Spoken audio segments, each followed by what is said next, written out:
This is I Pierce the Toast. I'm Sean. And I'm AJ. Let's make some toast.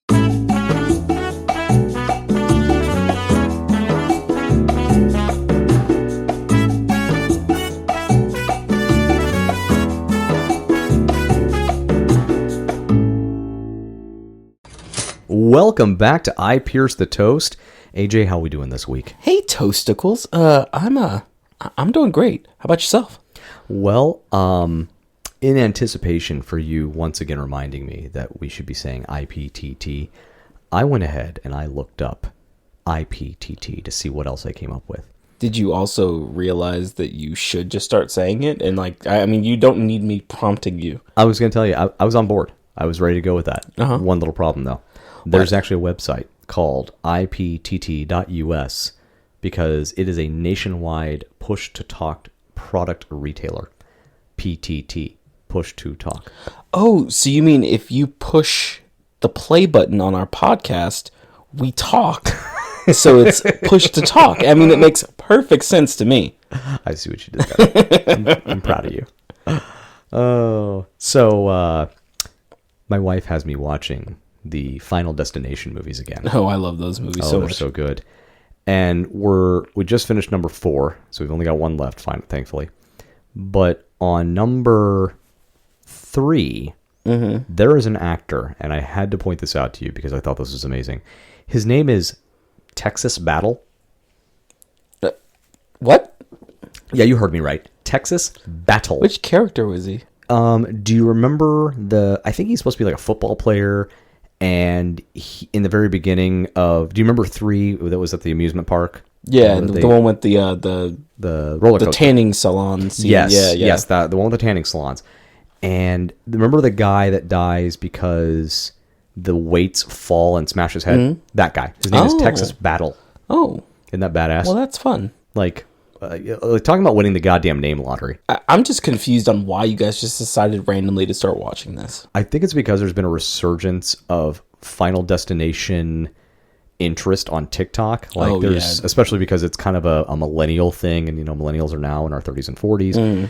Remember in 2 that this is kind of iconic, but in are you talking about 2, the fucking exactly the wood that's on the back? On the back everyone freaks out, right? Now. Yeah, and a lot of the memes now are shifting to, if she don't know why this is scary, she's too young for you, bro. Those types of memes, right? I like it. So that's kind of where that went. Okay. In other news, I don't know if you heard, but Taylor Swift and Joe Alwyn broke up. We're a movie podcast, right? It was the only fucking thing out there. I swear to God, there was nothing. I was like, there's got to be some news, something, right? The Mario movie came out. And the Mario movie I heard was awful. Big fucking shock. No. There is more. There's more news. There's going to be 3 more Star Wars movies. Well, that's a good point. That is some good news. Yes, yeah. And there's going to be a new Indiana Jones. Yeah, which I don't know. I knew that there was going to be a new Indiana Jones. I don't know if that's good news or not, because we thought it was good news when Crystal Skull came out, and it turned out that was apparently awful fucking news. Do you know who's going to be in the new Star Wars? Daisy Ridley. Yes, Daisy Ridley, but not 5 seconds ago, you didn't know who that was. That's true. I didn't, and I still don't. I'm sure Daisy will forgive me for not knowing who she is. No, when you said Rey, I was like, oh, sure, Rey. But I don't know what it was with the new Star Wars. I just didn't feel like expelling the energy to learn everybody's actual names. Oh, okay. I think I'm getting too old, maybe. I don't know. Okay, so who's going to be in it, though? Lizzo is going to be in the new Star Wars. Get the fuck out of here. Swear to fucking God. And she's super excited. Like, she did this great post where she's talking about how excited she is because her dad was, those were his favorite movies, and he introduced her to the movies, and those became her favorite movies.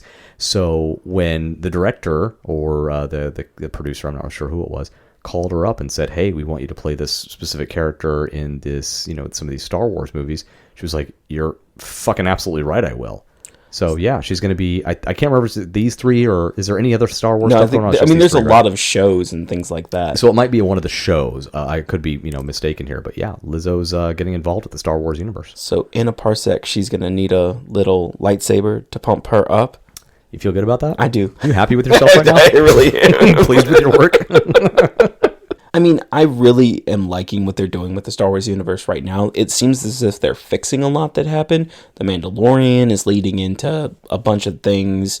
Ahsoka is leading into a lot of things. It's really building up the narrative that was lost in the other ones. But we're not talking about Star Wars today. Maybe we'll talk about Star Wars on another day. Today, we're going to be talking about a 2002 movie called Spun.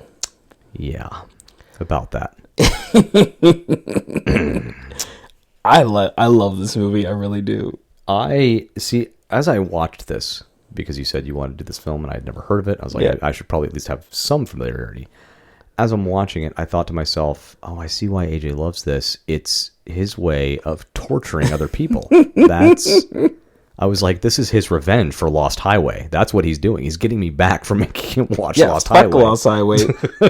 No, this movie is not bad. And when you look at it from the scope of this is what it's like to be on speed, it really makes sense. So I know we're going to get into that, but that's going to be my first question. Yeah. Is I'm not even 100% sure what fucking drugs they were doing in this movie. Meth. It was meth. Yeah. Okay, so he's snorting meth. Yeah. Okay, because I thought he was on cocaine. Yeah, no, it's meth. It's always been meth. Yeah, it's always been meth. All right. How the fuck did you not know he was cooking it? We'll get into the plot later. But yeah, there's a whole scene where there's like the process being done, and that's Well, right, and I saw the scene. I was like, okay, he's clearly cooking meth, but I guess I just always associate snorting drugs with cocaine. That might be just my limited exposure to doing drugs, but I see snorting and I think cocaine. I don't see snorting and think, oh, clearly he's doing methamphetamines. No, you can snort anything, Greg. I have nipples, Greg. Could you snort me? So I have a tagline for this film, if you'll permit me. Okay, yeah, go ahead. I'm going to say, this is like if Kevin Smith collaborated with Edgar Wright to recreate Train Spotting. That's what this movie felt like. That is the most fucking hipster thing I've ever heard you say. Well, I mean, okay, so Kevin Wright, obviously, Yeah. of the View Askew universe, Chasing Amy, stuff like that. Some of the shots were very Kevin Smith. But then there was a lot of shots in terms of the transitions, because Edgar Wright, of course, did... You said Kevin Wright. I was like, who the fuck is No, Kevin no, Wright? Kevin Smith and Edgar Wright. Okay. Edgar Wright was the director for movies like Shaun of the Dead. Yeah. So there were a lot of remember the transitions that were very kind of like the way they really intertwined those transitions with like the things quick that were kind of edits? ongoing. Yeah, the quick edits, but also integrating what was happening in the scene with the transition. Yeah. Like when he drinks the beer and it slams down and now they're in a different place. Yeah. I saw a lot of that in this film, and I thought that was really interesting. And that's what made me think of Edgar Wright. So I was like, this feels like Kevin Smith and Edgar Wright got together and were like, let's fucking redo Train Spotting but make it a comedy. It's fucking hilarious. Well, the crazy thing is, by talking about the edits, there were 5,000 edits to this entire fucking film. So I'm hoping you have this number ready, because I don't want to call you out on this. I don't know what a normal number of edits would be for a film. So That's a record. I don't think that 5,000 is in the wheelhouse of any director. I don't know exactly how many, but that's a lot. So this is well above average. Yeah, well above average. That was going to be my question, is because I don't know what a normal number of edits would be for a, what was this, 2-hour film? Yeah. I mean, no, it's like an hour 49, but a lot of it you can just fucking cut. I felt like I was in there forever. Especially when certain cartoon scenes came about. Yuck it up, you bastard. You should have I can't watched it believe with you your parents. Oh my god. That would have been a great film to show Pa and Ma at the farm. Dad would have loved it. I would not put my mother through that. Like that would have traumatized my poor sweet mother. Should have been like, I love AJ, but what the fuck is this? Stop bringing that boy around to this house. Well, it's funny because the original movie was 3.5 hours long. Like the original cut. 3.5 hours? Yeah. Jesus Christ. Okay, so for our audience, now that I've gotten my ire out here, let's talk plot. What is this movie? Okay, so this movie, it's very simple plot, but there's a lot that goes into it. Basically, it's just about the life of a guy trying to get some drugs. And his whole day, actually it's a series of I think 3 or 4 days, he really doesn't know because he's so quote unquote spun out, which is basically when you do drugs for so long that you're completely out of it. And he just has all these different wacky ventures that goes on through this entire movie. And that's kind of reflected to us, the audience, because I don't know about you. I watched this film. I have no idea what's up and down in terms of the time of day or how many days have passed. So I will say the filmmakers did a great job of bringing us into that fold yeah. of not even realizing how much time has passed. The crazy thing to me is that I was watching it with my girlfriend, and she was like, this is what it, I guess, would feel like to be on drugs. And I was like, yeah, this is crazy to me, because like you really feel like you're on a trip, and like you just can't leave. It's awful. And that's kind of part of what I felt during watching this film. Is like I wanted so badly for the characters to just stop being on drugs, and they just never were. Yeah. And the decisions they were making, it was like, God, not being on drugs would really help you in this fucking situation to stop making these bad decisions. Girl tied to a bed. And we'll discuss that later. Oh, God, that fucking messed with me so much. So who's in this film? All right, first let's talk about the director, because it's interesting how he actually got into this movie. I really didn't find out why he just made this, but the director's name is Hans Uno Jonas Ackerland. Or you can just call him Jonas Ackerland. Well, obviously, with a name like that, he was on drugs and decided to make a movie about his experience. That's what happened. Well, and what's funny to me about this is that he does fucking music videos. Like, that's it. That's his niche. Like directs them? Yeah. So he did Madonna's Ray of Light. You know that the Ray of Light video. You know. I don't. We'll watch this after this. But he won the Grammy Award for Best Music Video for that, and 5 MTV VMAs. If you don't know what a VMA is, it's kind of dating Sean and I. They're Video Music Awards. Are there still music videos? I think so, yeah. Do people still do this? Do they still give out awards for music videos anymore, like at the Grammys? You know, I don't know. Interesting. See, we're not a music podcast, so we'll have to look at that. Yeah. If you guys know, but if we don't find out, can somebody tell us, do they still do music video awards? I don't know. Yeah. When AJ has this little post up and it says, hey, come listen to us talk about Spun, right under there, just be like, hey, you guys were asking about this? Here's the answer. Could we Google it? Sure. But what the fuck would be the point of having a podcast if we actually knew what the hell we were talking about? Yeah. And if you want to, listen to other, episodes of our podcast and you want to get the latest on it, go ahead, subscribe to us if you're feeling frisky. Subscribe if you're feeling nasty. How did this... So you said you weren't really sure how this director got involved with No, this. because he does music videos. I mean, he did I Miss You by Blink-182, Telephone with Lady Gaga and Beyonce. For anybody who is unaware, that's AJ's way of saying Lady Gaga. It's Lady Gaga. Which he calls Lady Gaga. And, of course, I've started calling her Lady Gaga for absolutely no damn reason. You were the Lord Gaga. That's... AJ's referencing the fact that I've changed my Google Home to call me Lord Gaga based off an episode of Big Bang Theory. That's right. Our entire lives are driven by media. It's fantastic. So is there maybe a connection between, kind of the music world and drugs? Maybe having filmed so many music videos, he has had enough of a insight and a look into a world where drugs are probably fairly prevalent, like, the music industry. Is it possible that based off that, he kind of decided, you know what, I'd love to do a film where we kind of explore a little bit of that? Is that even am I just throwing darts at a freaking random wall here? I don't actually know. I know that, drugs are a big part of the music industry, and even... he's done countless music videos. He probably saw some drugs. He's done movies, and a lot of his movies also include music, or he's done like concert films and stuff like that. He probably was surrounded by it, but that's something that I didn't discover when I was doing all my research. I do know that the writer, Will de los Santos, based all his writing on a documentary he wanted to film. So he rode around with a meth cook for a couple days. In 1995.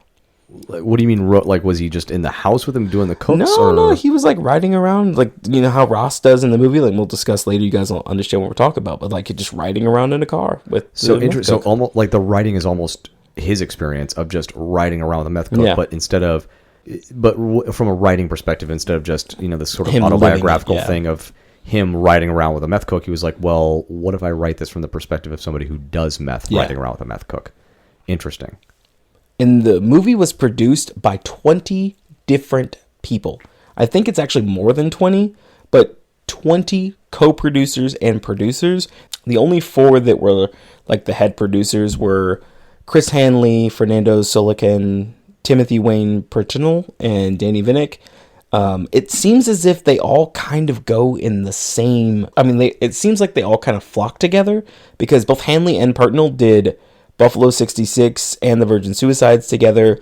Hanley did American Psycho, and then Purtnell also did Big Stan, which is a funny movie to me. I love Big Stan. It actually makes total sense to me that you say there's 20 fucking producers in this film. Yeah, there's a lot that goes on. Because there's so many different things happening in this movie and so much weird random shit being thrown in. I'm just imagining on this set that there's 20 fucking producers going, I think we should redo this.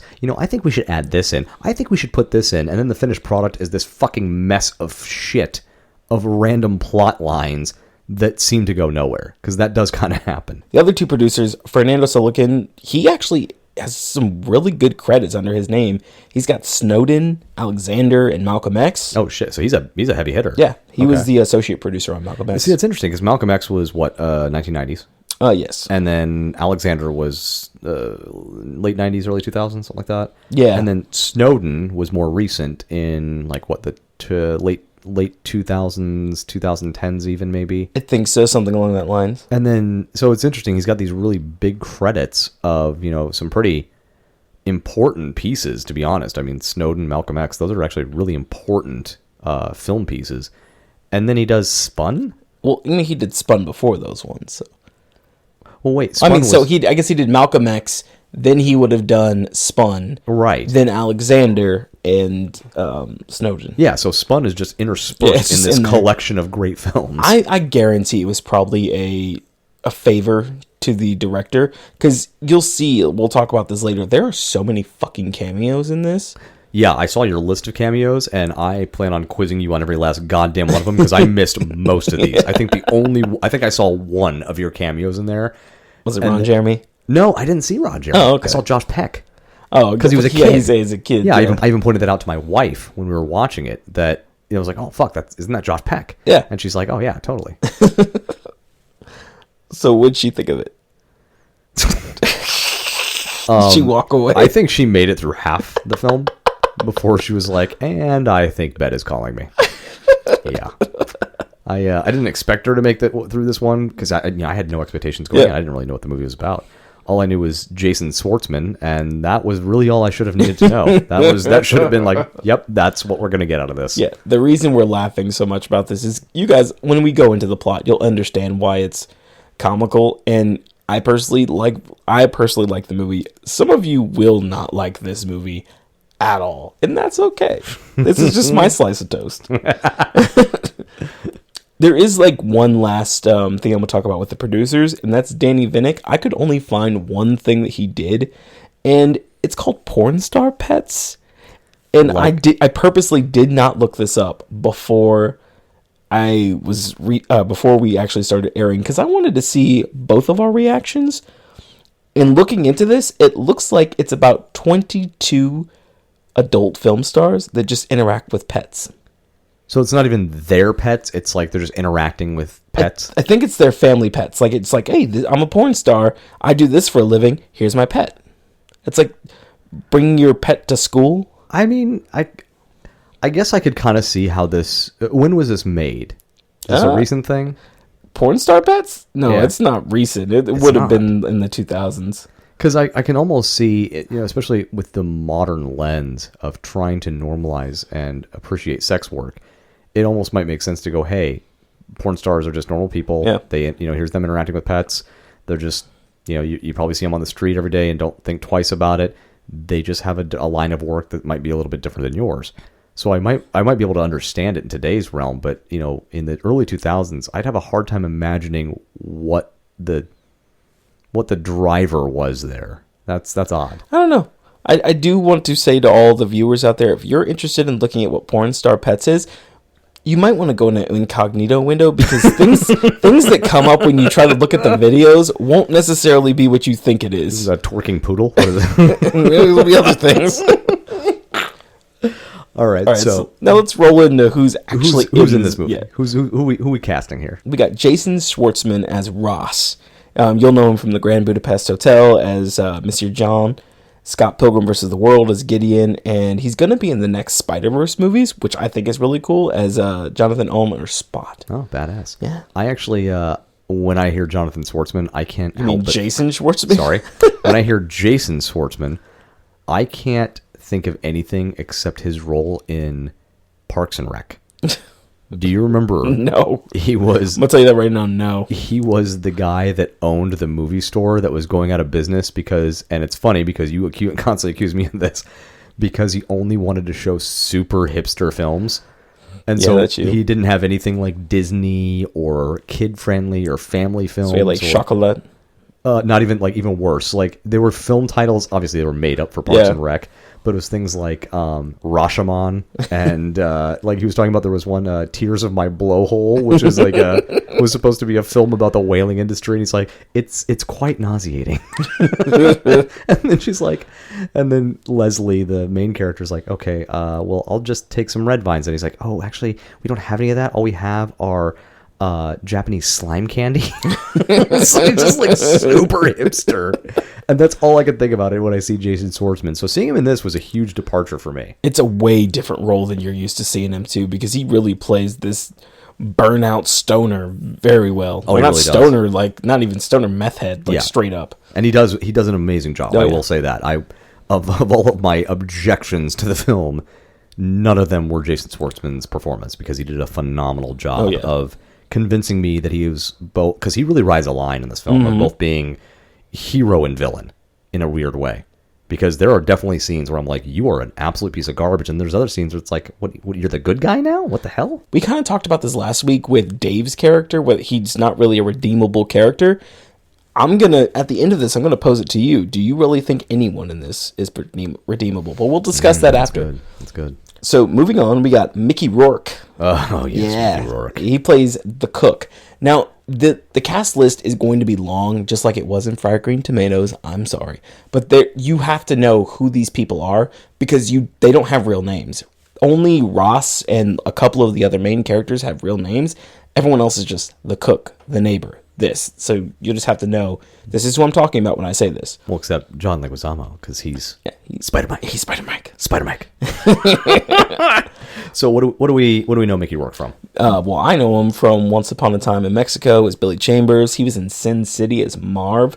He was also in The Wrestler. Yes. And he was in Iron Man 2. And it's funny because in this movie, there's a scene where he's like, well, I guess it's throughout the entire movie, his character is obsessed with wrestling.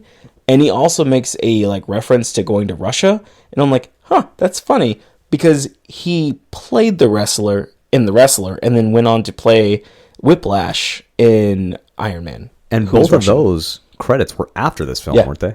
Yeah, that's fun. It's funny. It's just a little. a little foreshadowing for Mickey Rourke's career. That's fun.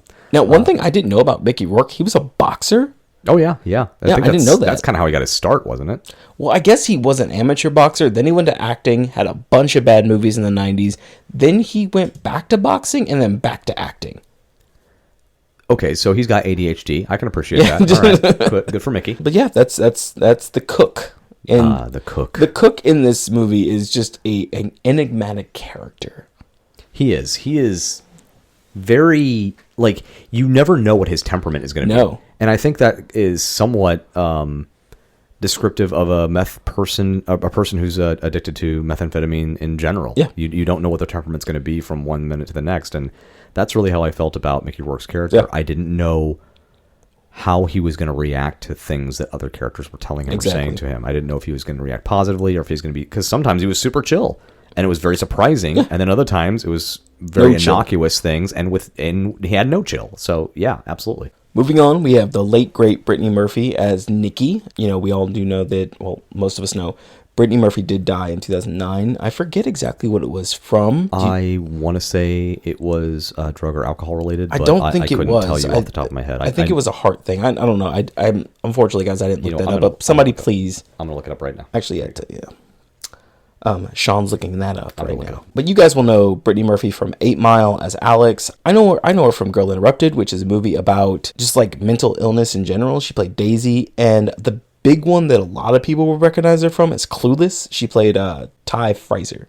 So I guess we're kind of both right here. The little description, and this is of course Wikipedia, so take that for what it's grain worth. of salt. An autopsy was performed the day after she died. The Los Angeles County Coroner's Office, in a report issued February 2010, said the manner of death was accidental and that the cause of death was pneumonia with secondary factors of severe iron deficiency, anemia, and multiple drug intoxication. okay. So it sounds like There was a lot of things. there was drugs involved, but it sounds like had she had been generally healthier in other aspects of her health, it may not have had as severe of effect that it did and led to, pneumonia. But it sounds like pneumonia was kind of the main cause of death. And we could be completely wrong on this. And again, guys, if we're wrong about something, call us out. We are gracious in that. We would love to be called out on our bullshit. AJ's gracious. I'm going to come at you like a fucking spider monkey. Moving on, we got John Leguizamo. I love John Leguizamo. Speaking of spiders. Yeah, he plays Spider Mike. And you'll know him from the John Wick series as Aurelio. He was in Romeo plus Juliet as Tybalt. He was in the original Mario movie as Luigi, because the new one just came out. It's like, we can't forget that. And my favorite role of all time was in a movie called Spawn. He played the Violator. He actually had some things to say about the new Mario movie. Did you see this? Yeah, he thinks that he's not going to watch it, first of all, because it's not as diverse as it should be. And that was his problem, is that, these are supposed to be Italian characters, and it's like you went with the whitest guys like, holy shit. You literally went to the farm and found, like, ooh, give me that really, really super white guy, Chris frickin' Pratt over there. Like, holy shit. Don't get me wrong, no offense to Chris Pratt, but, the casting, in John Leguizamo's opinion, was problematic, and it sounds like he's going to avoid that film. But did you say Spawn?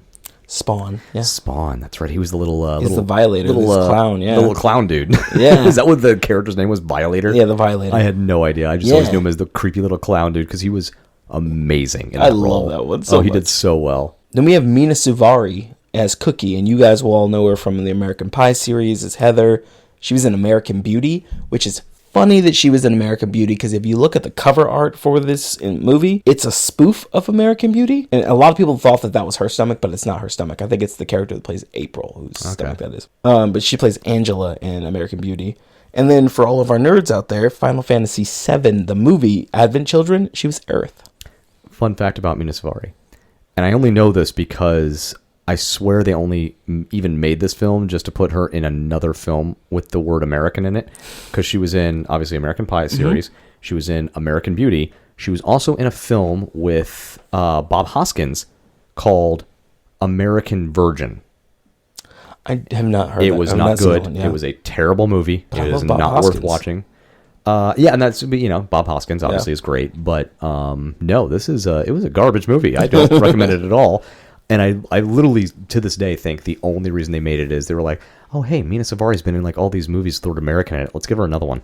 I swear that's the only reason they did it. Next up, we have Patrick Fugit as Frisbee. He was in Almost Famous as William. He was in The First Man, which is a newer movie, as Elliot C. And another nerd thing for people. He was in The Last of Us 2. He voiced and did the mocap for Owen. So I looked at the notes before you added in their credits. That's who Frisbee... So Frisbee is the kid. Yeah. The one that's playing video games. Yeah. That's playing a very specific video game that I cannot wait to fucking discuss. Dear God. Now, these next characters are all very minor characters, but like I said, I won't ever call them by a name. It's just going to be this character. So we have Peter Stormare, and everyone, you know who he is. And I'll go into his credits. Pretty much anytime you're like, I need a Russian or a Swedish man, it's Peter Stormare. But he plays Mullet Cop. He was in Armageddon as Lev. He was in the Berg. I put the Berg Lebowski in my notes, but it's the Big Lebowski. I was like, at first I was like, what's the Berg? And then I read Lebowski, and I was like, who's Lebowski in the Berg? I was like, oh, he meant the Big Lebowski. No. He played Yuli Kunkel or Carl Hungus. And then he was in Constantine, the Keanu one, as Lucifer. And then he was also in John Wick 2 as Abram Tarasov. That was the guy in the very beginning of John Wick 2 he comes in, tears the guy's place up, and they have a shot, and then he leaves, right? Yeah, he's the brother of the guy from the first movie. Because he says the exact same shit that his brother said. And he was in, wasn't he also in 8mm? I think so. With Nick Cage? Oh, God, that movie was so fucked up. Yeah, I think he was in there, too. Oh, man. All right, who else? We got Alexis Arquette as Mustache Cop. They're kind of a duo. Mullet cop and mustache cop. And Jesus. Alexis Arquette died in 2016, unfortunately. I believe it was a heart attack. It was something to do with her heart after she had complications from AIDS. Alexis Arquette was in The Wedding Singer as George, Pulp Fiction as the Fourth Man. The Fourth Man is the character that comes out of the bathroom with that gun. And then in The Bride of Chucky as Damien. Don't you mean The Bride of Chuck? Shut the fuck up. I looked down, I was like, Bride of Chuck. I was up to like one writing all these notes. I'm loving this. Bride of Chuck. So the next person on our list is funny because you really wouldn't think this person is an actor, but it's Deborah Harry as the neighbor. And Deborah Harry was in the band Blondie. She's the lead singer of Blondie. She was also in a couple movies. I do have to say that because we are a movie podcast. She was in Hairspray, the old one with Ricky Lake, as Velma Von Tussle, and then Tales from the Dark Side as Betty. The next guy on our list is someone that you've probably seen in a movie because he's done almost 400 fucking movies. It's Eric Roberts as the Man. Eric Roberts is Julia Roberts' brother. Yes, he is. Yeah.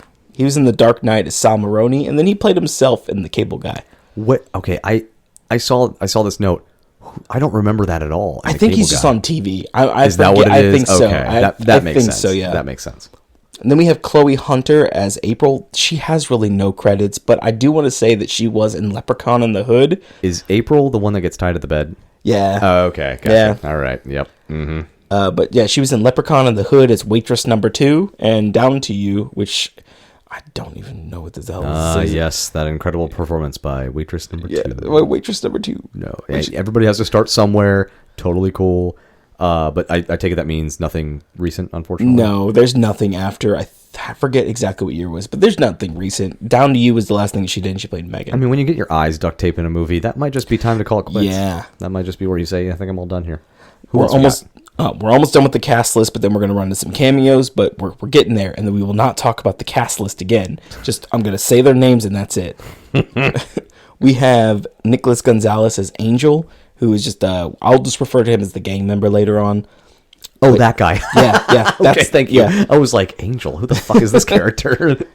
He was in Anaconda's Hunt for the Blood Orchid. He was in The Good Doctor as Dr. Neil Melendez for, I think, 4 seasons. And then he's in a recent TV show called La Brea. I don't know what it's about. I think it's about like I could be totally mixing up my my shows here, but I think it's a show about a hole that opens up in like Los Angeles near like La Brea, and it leads to another world or something. I think that's what it is, but it's a science fiction show. That's probably what, I don't know. I think that's it. Yeah, but I could totally be fucking that up. I don't know. But he plays Levi Delgado. Then we have Charlotte Ayana as Amy. You only see Amy for one shot, but you'll recognize her if you've seen the movie Training Day. She was Lisa, or Ethan Hawke's wife. Oh, okay. All right. She was in Kate and Leopold as Patrice, and she was also former Miss Teen USA. Well, how about that? These other 2 characters, they really don't have a lot of credits, but they're in the movie, and their scenes are funny. It's Julia Mendoza as L.A. Sad Girl, and then it's Lisa Bacanegro as Giggles. Are these the convenience store workers? Yeah. They were great. Yeah, they're hilarious. They were a perfect addition to this film. I loved these 2. But Elisa Bacanegro was in Shameless as Mrs. Woodson. Those are the most recent ones that she has. NYPD Blue as TT, and then Need for Speed Underground 2. And then the other notable role that Julia Mendoza had was High Crimes as Gibbons.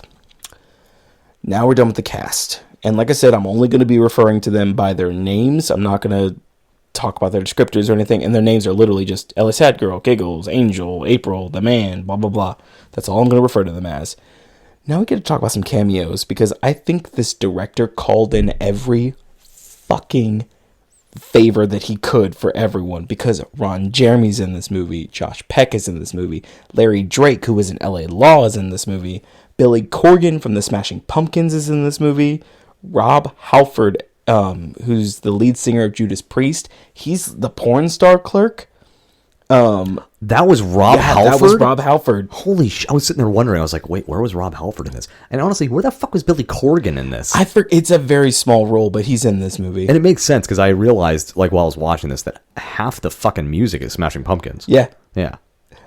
Then we have Tony Kaye, who was the director of American History X. He also did music videos as well, such as Danny California by the Red Hot Chili Peppers.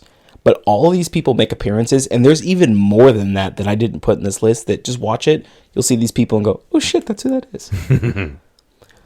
All right, so before we go into the plot, there are some things that kind of come up whenever you look this movie up. The movie only cost $2 million to make, but it only made $1.2 million.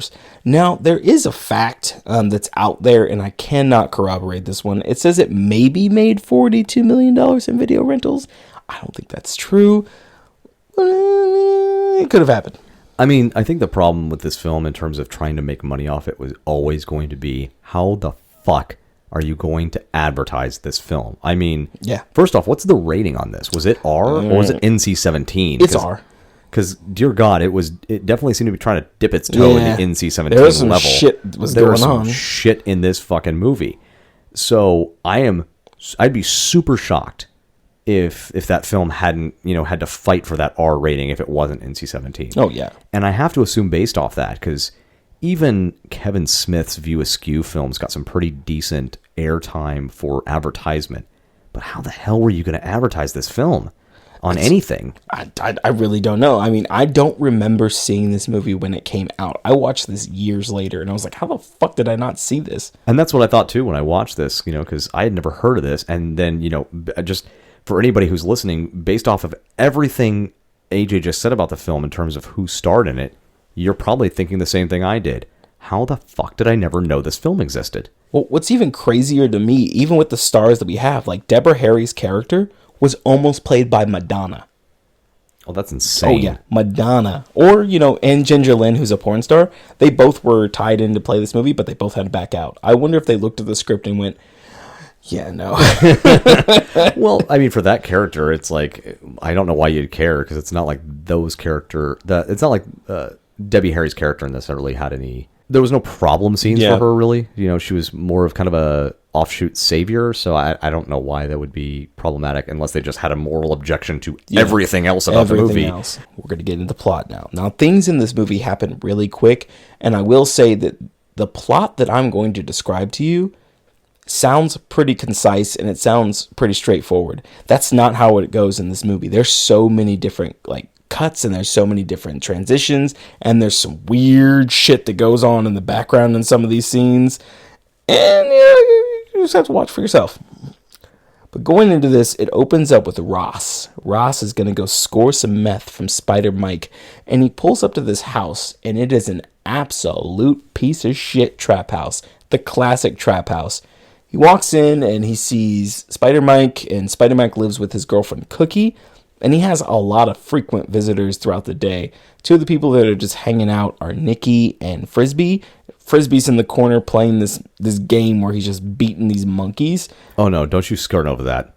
What happens in the game, AJ? He just fights monkeys in this game. That's not all that happens. What happens in this game? He just fights the monkey jerks it and then ejaculates jumping penises. I'm watching this. I'm like, I don't consider myself the bastion of holiness by any stretch of the fucking imagination. But I was like, Jesus Christ, what sick fucking imagination did this come out of? And then I thought to myself, can I find this game? Is this something I can play? You really wanted to play this? I kind of do now. You wanted to get to that last monkey? Because he got so mad about that. But yeah, these people are just hanging out at the house. And then, Josh Peck stops by. He's fat boy. And he's just like, hey, Spider, I'm here. And he's like trying to buy some fucking drugs. Well, when Ross walks in, it's clear he's trying to get some drugs. But Spider Mike is clearly freaking out because he's lost his shit. And Nikki kind of tells Ross later on that, yeah, he's done this like 3 times now. I don't know how you just lose fucking drugs all the time. But I guess if you're so spun out, you just forget shit. And that kind of goes back to what you were talking about earlier. Some of the frustrations that we feel as the audience, I think, are purposeful from the filmmakers because they want us to feel the same frustrations that you have when you're completely strung out. Mm-hmm. Now, you said a phrase earlier, and I've actually never heard this phrase, so I'm hoping you can shed some light. You said trap house? Yeah. What is I assume a trap house is just a drug house, yeah. But is there Like is that just the only meaning that it has, or can a trap house mean anything else? A trap house can also be for lack of a better word, a bordello, but it's not really a bordello. It's just some unsavory things go down. So essentially, it's a general word for places of ill repute.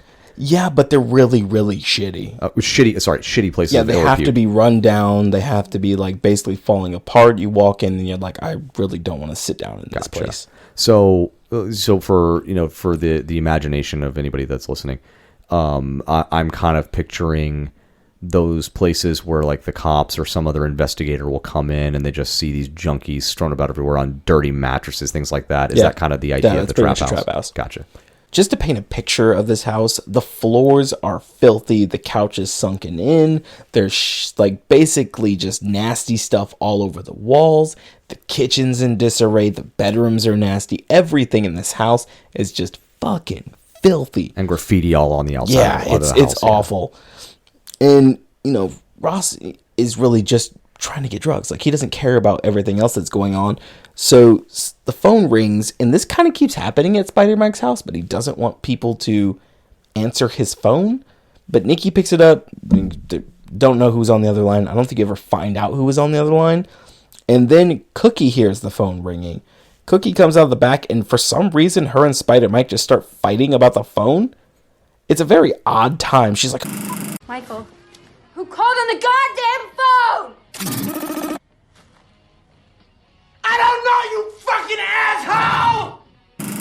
and he just loses his shit while Ross literally just walked in the door into this. All he's trying to do is just get a little meth, to start his day right, I guess. Nikki tells Ross that this is like the 4th or 5th time that Spider-Mike has done this, and that then there's this weird scene almost immediately where they're trying to figure out where Spider-Mike might have lost his drugs, and everyone in the house is like, yeah, you were riding your bike earlier and you probably dropped it. And then Frisbee's like, yeah, you just dropped it. And then there's this back and forth with everyone thinking that's the greatest idea ever, where they just start giggling about the fact that he just dropped it. And I'm like, what the fuck is going on? And is that, I don't know, is this some sort of drug thing? Because the quickness with things went from hypothetical to must be the case was so crazy to me, because it's exactly what you're describing. It's, why are you asking me? I don't do drugs. well, I just thought I don't know, so I'm asking. Okay, for anybody out there if anybody out there is addicted to meth, and you could tell us, or has previously been addicted to meth, and can now give us an idea, is there something where it's just you decide there is a potential for a explanation, and then just almost immediately decide that must be the case? Yes, that's what happened here. It's just fact. It was, oh, maybe you dropped it, and then it was just fact from that point forward of, oh yeah, because he dropped it. He dropped the drugs. They weren't. It was no longer hypothetical. It was, he dropped them. That's what happened. This might sound a little weird to you. You might think like, what the fuck are they talking about? That's how the movie is. It really is. Yeah, it's literally just you don't really know what's going on. So Spider-Mike tells everyone, stay where you are. I'm gonna go leave. He puts on a shirt because he's been shirtless this entire time, but it's like a half shirt that he puts on. It doesn't really cover anything. So he leaves the house, goes outside, goes to go look for the drugs, and then Cookie comes in and starts talking to Ross along with Nikki, and they're like, oh, yeah. So, Ross, girlfriend frustrated, a little unsatisfied? What, can't you keep it hard? Need a little lift? In so many words, it's brought out that Ross is seeing a stripper named April, and that his girlfriend Amy is out of town, so he's only seeing her on the side, and he's really just here to get hooked up. If you listen to what they're talking about, you won't understand it. I had to watch the movie a lot of times to really be like, okay, I get the lingo now. I understood it just now when you explained it. That's how long it's taken me to understand this. And so you get what they're talking about now. I actually watched that scene twice because I didn't know what was going on. I couldn't understand it because I went back afterwards to try to understand it. And I was like, I guess I kind of figured out what they're doing. Now you explaining it's like, oh, okay, that's what they were getting at. All right. Yeah. Nikki gets a call from the cook, and she's like, hey, baby. It's already brought out that she's with the cook. She tells him that Mike lost the drugs. The cook calls Mike an unsavory word. She mentions that she's with a guy named Ross who has a car, and that piques his interest. And I don't know what the whole thing was about that, like why he can't just get his own car, but it seems like it's, I don't know whether it's driving itself is a problem for these people, or if just getting a car that is, maybe like legally registered and all that must just be some amazing act of God that people that are, deep into the drug trade are impossible of accomplishing. I'm not sure, but it seemed like they were just like, oh, the holy grail of having a car. Because literally, that's the only thing that makes Ross the hero of the story, is that he has a car. Literally it. That's it. Nikki hangs up the phone, but it's clear that she's going to try to get Ross to come take her back to the house, maybe to use him for his car. She does tell Ross that she works at Jiggles with April, so that, it's brought up that they both work at a strip club. Jiggles. Tee-hee. But Mike comes back and he tells everyone to leave. But as soon as he walks through the door, he just takes his shirt off again. And it's like, I feel comfortable, but you just have friends there. I know you're not getting into this part for a little while, but just in case you're curious, if you've ever thought to yourself, I really want to see more of John Leguizamo, this is the fucking movie for you. Yeah, there you see a lot of. You are going to see almost as much as you could possibly want to see, save for one very particular piece of clothing of John Leguizamo. Yeah. You're going to get to see just the full frontal John Leguizamo, except for one very ambitious sock. But Mike comes back and he tries to kick everyone in the house, but it's really only Frisbee that has to leave for some reason. But the way he kicks Frisbee out, honestly, is really stupid to me, and it pisses me off. Frisbee was about to beat the last monkey. He's been playing this game in the corner, just trying to beat these monkeys. And then he just comes over there, turns the PlayStation 1 off with his foot, and then kicks him out the door. Just to give you guys an idea of the time frame we're talking about. Right. PlayStation 1. Cookie and Mike fight again. I don't really know why. And then Nikki's like, hey, I'm going to hook you up. Then Ross goes to go talk to Mike really quick because Mike's like, hey, I can't find my shit. You're probably just going to have to leave. And he's like, no.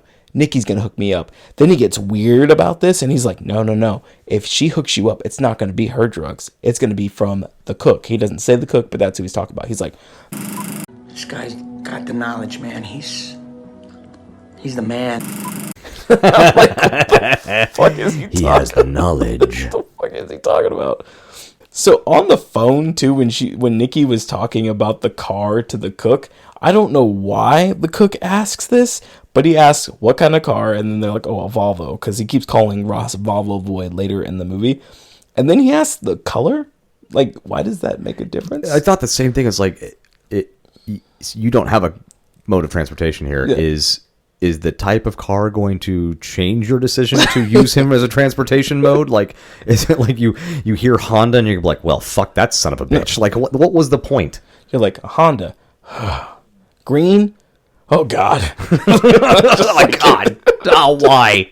See, that's a callback to our first episode if you've seen The Birdcage. It is. Has he been tested? So Mike and Cookie make up very quickly, and they all leave the house, and it's clear that they're about to go make some whoopee. Did you just say make a whoopee? Yeah, they're going to go make whoopee. Nikki takes Ross across town to a very run-down motel where he meets the cook. The cook is the classic macho man. He's got a cowboy hat, he's got cowboy boots, tattoos, and a don't mess with me attitude. He says, he'll call later whenever he thanks him for dropping off Nikki. Slides Ross some drugs, and he's like, I'll call you later when I need you. Doesn't really give Ross an option about this. He just says that he's going to call him. And I will say right off the bat, I know we usually save the spiel for the end of the movie, but I personally think that Sam Elliott would have played the cook in this movie 100%. This is the one time where I think I have to agree with you 100%. Yeah. Because I saw your note on that. I was like, there's nobody else. Like, it would have been funny for him to play Spider Mike, but no, it was like, no, he definitely would have been the cook. Mickey Rourke. Like, I think he actually could have even played the role. The only problem is that we typically see Sam Elliott, like if we're being serious about Sam Elliott as an actor, he's typically a somewhat more decent character.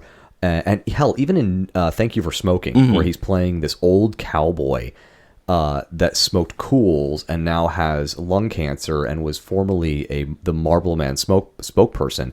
This is him in a role talking about how he got screwed over and he's come to realize the damage he may have done as a spokesperson for a cigarette company. those are the types of roles he plays. He doesn't play the low life scumbag. But even in this role, I think if Sam Elliott wanted to spread his wings a little bit and maybe try to sink his teeth into something a little harder that kind of goes outside of his usual typecasting, that would have been the role. I agree 100%. Yeah. Now, this movie's been going for about 14 minutes now. We have not seen one credit. But as Ross leaves and he's driving around, that's when the credits decide to start going. I don't know why. It was a weird choice. I didn't really understand why either, but I was like, and I didn't even notice it either. I actually didn't realize it until I read your notes. I was like, holy shit. Yeah, the credits didn't roll until that scene. That's a really weird decision to make, but then again, it's like they really want us to experience what it's like to be on meth. Oh yeah, for sure. So it's like, hey, instead of getting credits where you would normally get them, beginning of the movie, end of the movie, we're going to disorient you and throw you into this film, and then after you've already been completely disorientated and you have no idea what's going on, and you're asking questions about who the hell are these people? These people are talking about, why is there kind of this weird comedy of errors happening in this trap house? Oh, by the way, here's some credits. Another thing that's crazy to me is as you're watching this movie, just kind of think about this. When things start getting crazy and then they start making sense, think about what happens next. I think it's 27 times they take a hit, but when things start making sense, as it seems as if when the characters are starting to come down, they take a bump and then it goes off to Crazy Town again. Oh, so it's like you're riding this wave of them just doing their drugs. You're absolutely right. I did not catch on to that at all. That is exactly what... Oh, wow. Yeah, I'm realizing that in those moments where I started to feel like we were getting a grip on sanity, that's when they would do drugs again, and we're right back to this very frustrating, them not realizing the predicaments they're putting themselves in. You're absolutely right. Holy shit. It's a deeper movie than you think. Yeah, I'm starting to have an appreciation for it. It's not just monkeys. You're still a jerking dick off. for making me. It's not just... That should have been the tagline for the movie. It's not just monkeys jerking off. Spun with Jason Schwartzman. I'm sorry, guys, that you guys had to join us on this episode. I love this movie, and you guys have to listen to this shit. So Ross gets home, and it's clear that he lives in a slightly better, but definitely not great apartment building. And he goes upstairs, and this is where I was just kind of bringing up that it seems as the things are starting to calm down a little bit. You get introduced to his neighbor, who seems that she's a little nosy, but I mean for good reason. Whenever you find out later, I mean she lives right next door to a meth head. And so he gets home, he checks his messages, he gets a call from Amy, who, as he's previously mentioned, is his girlfriend.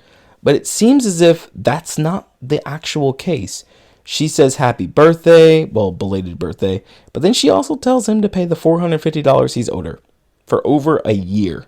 So they haven't seen each other for a year. I don't know where he thought that they were still together.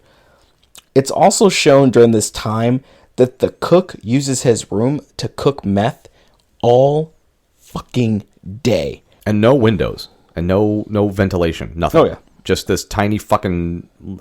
Is it a hotel? What is it? It's a motel. It's a motel. Yeah, okay. It's a motel.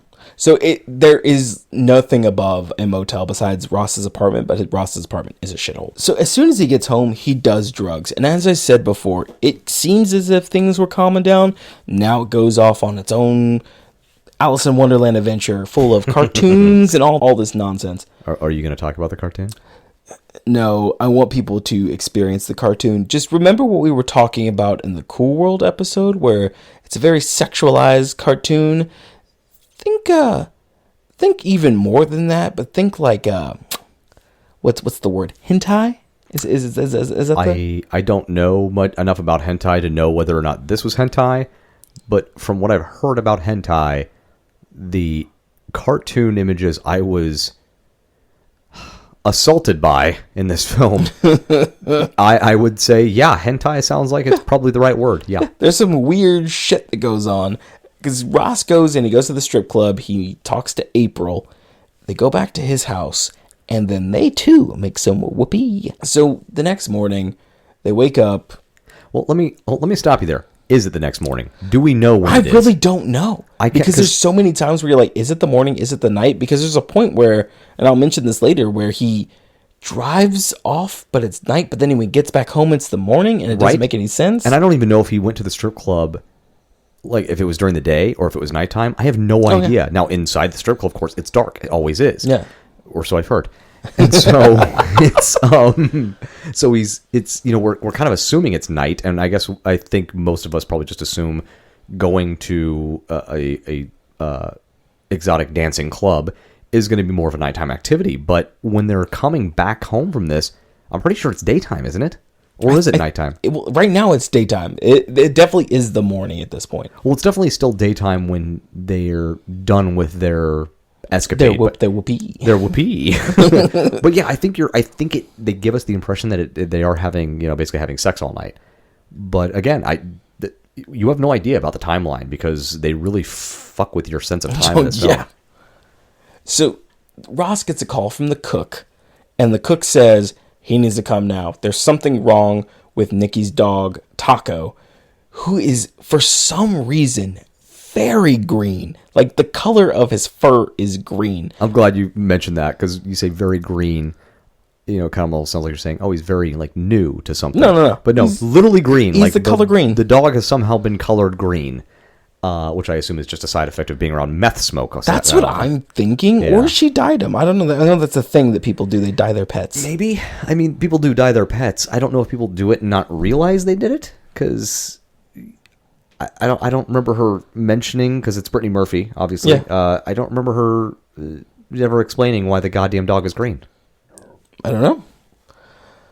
So, Ross is getting ready to leave, and April, who during their whoopee time has been handcuffed to the bed, instead of doing the decent thing, or, just the normal human thing and uncuffing her, he just decides to tell her that he'll be back, and then puts tape on her mouth, and then her eyes. And then as he's leaving, he's like, oh, let me play your favorite music. Plays this blaring rock song. But then as he leaves and he slams the door, it just starts skipping. So she's trapped in this room with skipping music, eyes taped, mouth taped, and she's just left to her own devices. We should probably preference this. When AJ says skipping, back in the early 2000s. Oh, yeah. We had these devices called CDs. You didn't listen to music, or in this case, a podcast, through Spotify. You had to go out and purchase a CD. And for the most part, CDs seem to perform fairly well. However, certain times on portable CD players or even larger boom boxes, if not well taken care of, or if there was a jolt, you could accidentally get to a point where the CD would continue to skip over and over and over again. Kind of like you would see on a record, but more pronounced, as opposed to, kind of hearing the needle moving back and forth. This was something where the CD is stuck, so it's just the laser is just reading one part of the CD over and over and over and over again. And so it goes like dun dun dun dun dun dun dun dun dun, and that's pretty much what she has to listen to all day. And before we get to where you're about to go, what did you think about this? Because this immediately, it was hard for me to keep watching after this. Like, as soon as this happened, it was like, I don't know if I can keep watching this fucking movie. This made me angry. Like, I had a very visceral reaction to him just going, oh, I'm just going to duct tape your mouth, duct tape your eyes, and leave. It was like, and I was trying to convince myself, but this is a drug addict. This is a movie about drug addiction. This is a movie about people who are just completely slaves to an addiction. But Jesus fucking Christ, I could not keep watching Jason Schwartzman just go on adventures as if everything was okay, because all I could think about was, what about that poor girl still tied to the goddamn bed? Well, the reason that I was able to keep watching, and I thought about this, is I've known some people in my life that have done some drugs, and I've known that they have made some bizarre choices. So I understood that this was in his mind, I don't want her to leave right now. And she's already cuffed. But if she cries, people might come and then they'll have to take her away. I'll get in trouble, but she'll still be here when I get back. Well, I'll tape her mouth. Oh, but I don't want her to have to look at the ceiling all day because there's popcorns on the ceiling. Maybe she gets scared. Let's tape her eyes. Watching your brain work through this is the most magical fucking thing I've ever seen. Holy shit. I'm so glad you're saying this, because I could not empathize with that moment. And I didn't empathize.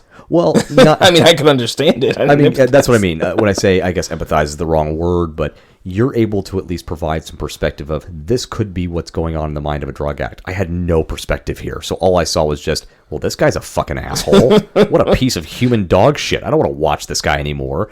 But seeing it through that lens of there is a rationality behind these very unusual decisions within the mind of a drug addict, that actually helps kind of bring this together a little better. Oh, yeah. All right, guys. I think that's actually where we're going to leave you for part 1. Well, hold on. Hold right the fuck on. Yeah.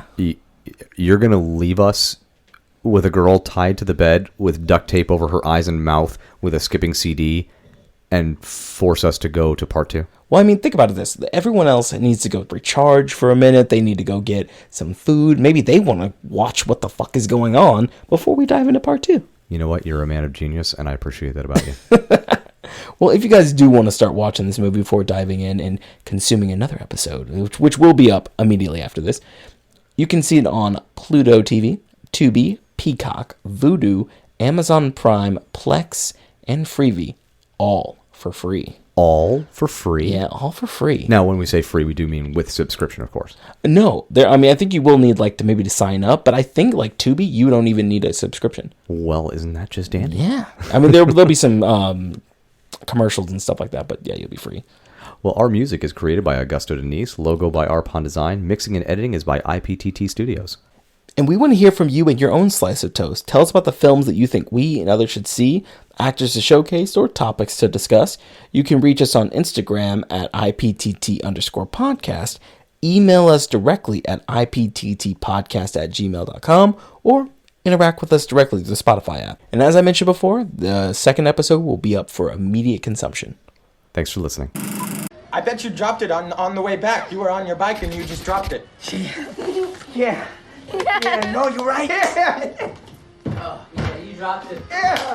He dropped it.